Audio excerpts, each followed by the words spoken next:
Astro Gopal Shastri पंडित मेवाड़। अगर आप हमारे चैनल पर नए हो तो चैनल को सब्सक्राइब करें, वीडियो को लाइक करें और ज्यादा से ज्यादा शेयर करें। वीडियो लास्ट तक जरूर देखें। जय सिया राम। नमस्कार गुरुदेव। नमस्कार नमस्कार। जैसा कि आपने जो बयान दिया उससे आप काफी चर्चित भी हो और संपूर्ण ब्राह्मण समाज जो अनिरुद्धाचार्य जी ने बोला है उसका समर्थन कर रहा है। तो आपके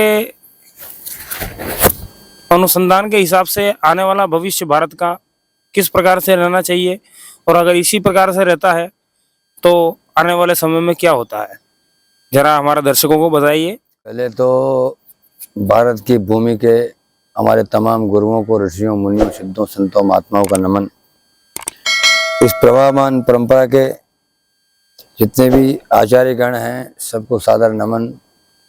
और जो दर्शक गण हैं हमारे, जो हमारी बात को सुनते हैं, गंभीरता से समझते हैं और उसका बहुत गंभीर तात्पर्य निकालते हैं, उनको राम राम नमस्कार।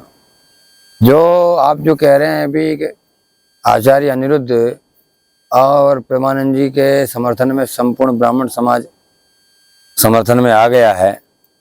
अब जब समर्थन में आ गया है तो वर्तमान में जो उन्होंने सवाल किया या सवाल खड़ा किया, तमाम किसी के सवाल पूछने पर जवाब दिया, जवाब में बहुत बड़ा सवाल खड़ा कर दिया जी। संपूर्ण भारत का मीडिया, संपूर्ण भारत शक्ति में। हालांकि जो समझदार लोग तो जानते हैं, जो चुपके बातें होती थी चबूतरों पर, गली मोहल्लों में, वो बातें अब मीडिया में आ गई जी, और आम जन की जबान हो गई। वो बातें बहस छिड़ गई है जी। जो बातें एक दूसरे की बातें करते थे चबूतरे बैठ करके चुपके खुल बातें कर रहे हैं जी। मीडिया को देख, मीडिया खुले बात कर रहा है। वैसे इस टॉपिक बात करनी नहीं चाहिए, हमारे हिसाब से ये टॉपिक बात करने लायक नहीं है जी। मगर ये सवाल आपने कर दिया है।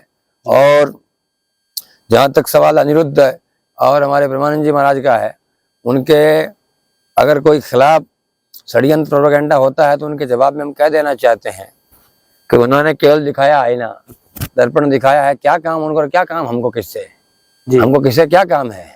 बस जो समाज वर्तमान में चल क्या रहा है उसका पटाक्षेप, उसको किसी के सवाल पूछने पर जनता के सामने समक्ष उसको प्रस्तुत करना, जो सत्य है वो सत्य क्या है, सत्य हम बता देना चाहते हैं। प्रेमानंद जी ने जो बात कही और मेरे मित्र छोटे भाई आचार्य अनिरुद्ध ने जो बात कही, उससे एक कदम आगे बढ़ के हम बात कहना चाह रहे हैं जी। उससे एक कदम आगे बढ़ के बात करना चाह रहे हैं जी। उससे एक कदम आगे बढ़ के बात करना चाह रहे हैं।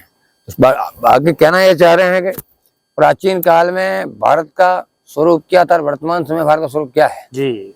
ये जो वर्तमान लोकतंत्र के रहनुमा, लोकतंत्र के पहरेदार प्राचीन भारत की राजनीति को धता बताते हैं। और संपूर्ण प्राचीन भारत के राजा महाराजा थे जिन्होंने धर्मनिष्ठ होकर के संपूर्ण भारत की राजनीति को अंजाम दिया और न्यायपूर्वक शासन किया जी। उससे एक कदम आगे बढ़ के हम कह देना चाहते हैं तो प्राचीन भारत का क्या स्वरूप था वर्तमान लोकतंत्र में।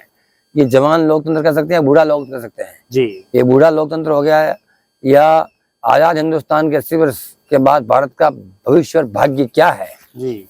और आज के 80 साल पहले क्या हुआ करता था जब गुलामी के दौर में जीते थे जी। या यूं कह सकते हैं कि जिस वक्त राजाओं महाराजाओं का शासन था, और उन राजाओं महाराजाओं के शासन को ये वर्तमान डेमोक्रेसी समझते कुछ नहीं, तो यूं ही थे, खून पीते थे, लूटते थे, कुआ खेत का, ठाकुर खेत का, इस प्रकार किंवदंतियां बना करके राजपूतों को, क्षत्रियों को, ब्राह्मणों को इस प्रकार बदनाम किया जाता है। तो हम जवाब में क्या देना चाहते हैं, वर्तमान परिवेश को और प्राचीन परिवेश को तुलना करना चाहते, समीक्षा करना चाहते हैं। प्राचीन काल में क्या था, वर्तमान में क्या है, उस वक्त क्या व्यवस्था थी, वर्तमान में क्या व्यवस्था है, उसको हम जो उसकी व्याख्या कर देना चाहते हैं। शास्त्र कहता है, एक राजा कह रहा है, एक राजा का मैनिफेस्टो है, घोषणा पत्र है। वो राजा कह रहा है कि नमेस्तेनो जनपदे न कद्यप, नमेस्तेनो जनपदे न कदरियो न मद्यप है, नाना हिताग्निर न विद्वान न सूर्य ने कूदा है। ये प्रेमानंद जी महाराज और अनिरुद्ध आचार्य जो कहा है उससे एक कदम आगे बढ़कर की बात है। राजा कह रहा है कि नमेस्तेनो जनपदे, राजा विराट घोषणा कर रहा है कि नमेस्तेनो जनपदे, मेरे जनपद में कोई चोर नहीं है, मेरे राज्य में कोई चोर नहीं है। Does not thief in my state, मेरे स्टेट में कोई चोर नहीं है। नमेस्तेनो जनपदे, और उस वक्त लोकतंत्र नहीं था, संपूर्ण पृथ्वी पर राजतंत्र था।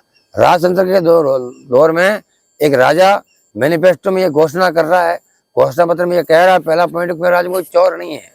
उस वक्त संस्कृत को उस वक्त ताले नहीं हुआ करते थे।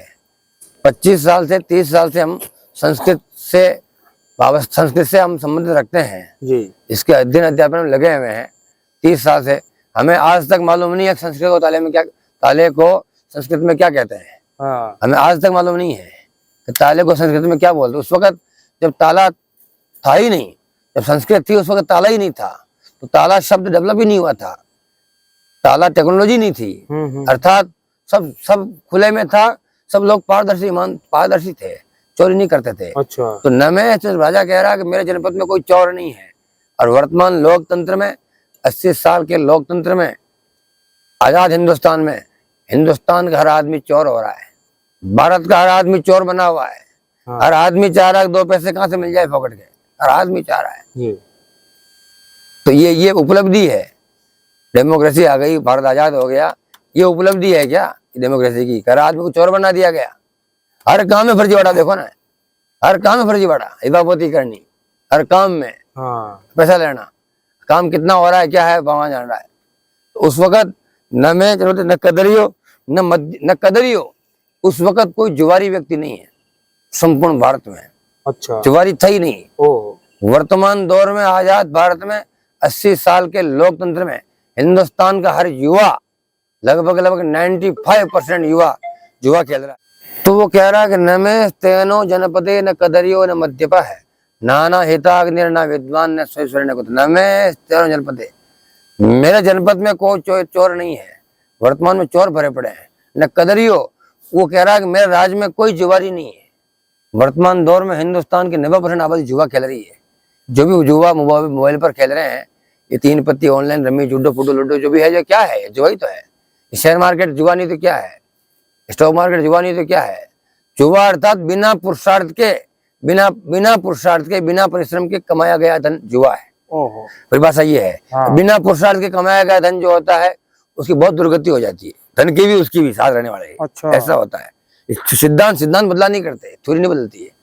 तो उस वक्त कोई जुआरी व्यक्ति नहीं है। वर्तमान दौर में हिंदुस्तान का प्रत्येक व्यक्ति जुआ हो रहा है, और जीवन एक जुआ है। जीवन जुआ नहीं, जीवन एक चेतना है।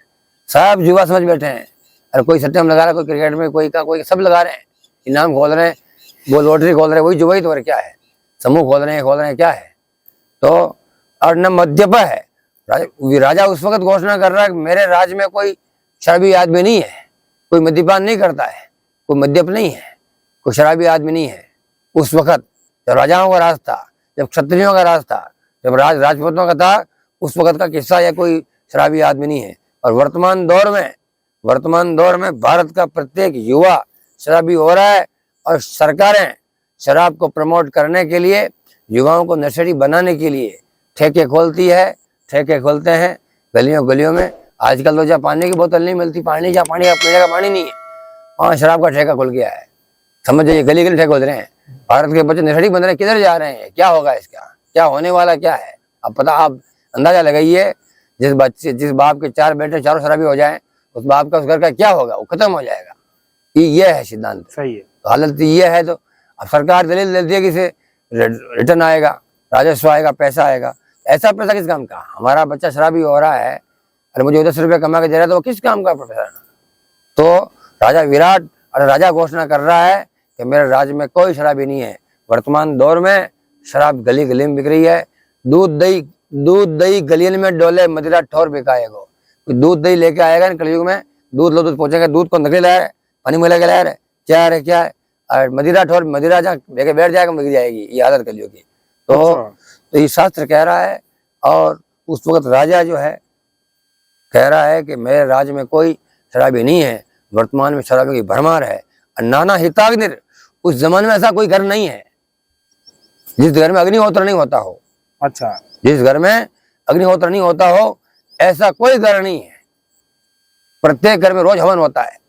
जिस घर में रोज हवन होता है, वहाँ के देवी देवता पुष्ट रहते, संतुष्ट तृप्त रहते हैं। वहाँ कोई विपत्ति आपत्ति कोई बाधा नहीं आती है। जहाँ हवन नहीं होता है, वहाँ के देवता भूखे मर जाते हैं। हवन नहीं होता है, वहाँ के देवता भूखे मरते हैं, फिर वो विपत्ति आपत्ति आनाते हैं और अनेक बहुत से लोगों की अकाल मृत्यु हो जाती है, कोई रोग बाधाएं आती है, कोई आर्थिक दृष्टि से विपन्न हो जाता है, अनेक आपदाएं वहाँ पर आती रहती है। इसलिए हवन जरूरी है। पहले हवन करते थे, उसके बाद में धूप देते थे अमावस पुण्य छाने पर, उसके बाद में धूप बत्ती आ गई, अगरबत्ती आ गई, अब तो हवन ही भूल गए। तो अब ये कि हो भी रहे, मान लो कहीं तो डीजे बज रहे वहाँ पर, तमाशा हो रहा है, आहुति कहाँ जा रही है। तो न मद्यप है, नाना हिताग्निर और न अविद्वान। राजा उस वक्त कह रहा है कि कोई मेरे राज में अविद्वान आदमी नहीं है, सब विद्वान लोग थे, सब समझदार लोग थे। आजकल पढ़े लिखे लोग हैं मगर मूर्ख है, पढ़े लिखे मूर्ख आजकल। पढ़ लिख गए, हिंदी माजना अंग्रेजी माजना आ गया, उससे क्या है, उससे क्या हो जाएगा। थोड़ा अंग्रेजी बोल में या यू बात कर लेगी, मान लो उससे सही हो जाएगी क्या वो। ये जो आजकल प्रेमानंद जी का जवाब दे रही है, अंदर के बारे में अंग्रेजी में बोल रही है, 4 बार हिंदी बोल दी, 2 बार अंग्रेजी बोल दी, या यू उससे कर दे, उससे क्या हो जाएगा, पवित्र हो जाएगी क्या वो। सत्य सत्य रहेगा, सांच को आँच नहीं है। अगर सच्ची है तो फिर क्यों चिल्ला रही चीज, प्रधान क्यों हो रही है, समझ आ रही ना। तो इसलिए जो है ना, शास्त्र कह रहा है न मध्य नाना हिताग्निर, और नाना हिताग्निर उस वक्त कोई घर नहीं है जब हवन नहीं होता, और रोज हवन होता था प्रत्येक घर में। वर्तमान में हवन ना के बराबर हो रहा है। न अविद्वान, उस वक्त तमाम लोग विद्वान थे, आज पढ़े लिखे बेशक हैं मगर मूर्ख हैं। न स्वर्ण कुत्ता, आखिरी वाक्य न स्वर्ण कुत्ता है, वो कह रहा है कि मेरे राज्य में कोई व्यभिचारी पुरुष नहीं है, तो न स्वर्ण कुत्ता है, मेरे राज्य में कोई व्यभिचारी पुरुष नहीं है, तो स्त्री व्यभिचारी कहाँ से हो जाएगी। स्त्री को बिगाड़ते हैं पुरुष, स्त्री कैसे बिगड़ जाएगी, अपने आप कैसे बिगड़ जाएगी वो। तो व्यभिचारी पुरुष ऐसी किसी की दृष्टि नहीं है, व्यभिचार करे तो पुरुष, फिर स्त्रियां कहाँ से व्यभिचार हो जाएगी। उस वक्त का ये वर्तमान में चल क्या रहा है, वर्तमान बाबा जी कह रहे हैं, प्रेमानंद जी अनिरुद्ध कह रहा है, सत्य कह रहा है 100%। और उसमें कई माताएं पहले पुरानी वहां भी पढ़ रही, हाँ सही बात है। तो इसमें हम ज्यादा बोलने के अधिकारी है नहीं है, क्योंकि बड़ा मामला है, अंतर्राष्ट्रीय मुद्दा है, ये भारत के चरित्र का सवाल है, बड़ा गंभीर सवाल है, बड़ा सेंसिटिव क्वेश्चन है, बड़ा संवेदनशील सवाल है। मगर हम प्रार्थना करना चाहते हैं भारत के युवाओं से, तमाम संतों ऋषियों मुनियों से, कि भारत के चरित्र को सुदृढ़ रखने के लिए गौ माता की सेवा, गाय का दूध, और इस प्रकार जो शास्त्र बताते हैं कि गौ चरित्र कैसे मजबूत किया जाता है, उस रास्ते पर चलना होगा। और जितने ये वेस्टर्न कल्चर का चल रहा है, फिल्में वो, इसमें जब भारत के चरित्र पतन में सबसे बड़ा योगदान बॉलीवुड का रहा, सबसे बड़ा योगदान बॉलीवुड का रहा। भारत के चरित्र को गिराने के लिए और बर्बाद करने के लिए बॉलीवुड या टीवी और सिनेमा और मोबाइल ये सबसे नंबर 1 पर रहे ना। अब तो बाढ़ आ गई है। ये जो भी कुछ है, ये आधुनिक टेक्नोलॉजी और पाश्चात्य संस्कृति, वेस्टर्न कल्चर जो आया है, मॉडर्न बनने का इसलिए आया है। बाकी भारत की स्त्रियां ऐसी नहीं थी, देवियां थी। यहाँ तो बताया गया है कि चंदन है इस देश की माटी, तो वो भूमि हर गांव है, हर बाला देवी की प्रतिमा, बच्चा बच्चा राम है। यहाँ की माटी चंदन है, और यहाँ का प्रत्येक गांव जो है तपस्या की भूमि है, त्याग और भूमि है। और हर बाला देवी प्रतिमा, यहाँ की प्रत्येक बाला, यहाँ की प्रत्येक युवती, यहाँ की प्रत्येक कन्या देवी का रूप है। यहाँ का बच्चा बच्चा राम है, हर बच्चे में राम राम नजर आता है। ऐसा भारत देश है। बहुत बहुत मंगल कामनाएं। मैं सबसे प्रणाम नमस्कार करना चाहता हूँ भगवान महादेव से, वेद माता गायत्री से और गौ माता से बारंबार विनती प्रार्थना है कि भारत को सही रास्ते पर ले जाएं और सबको सन्मतमान करें। बोल पूज्य गौ माता की जय, गुरुदेव की जय हो।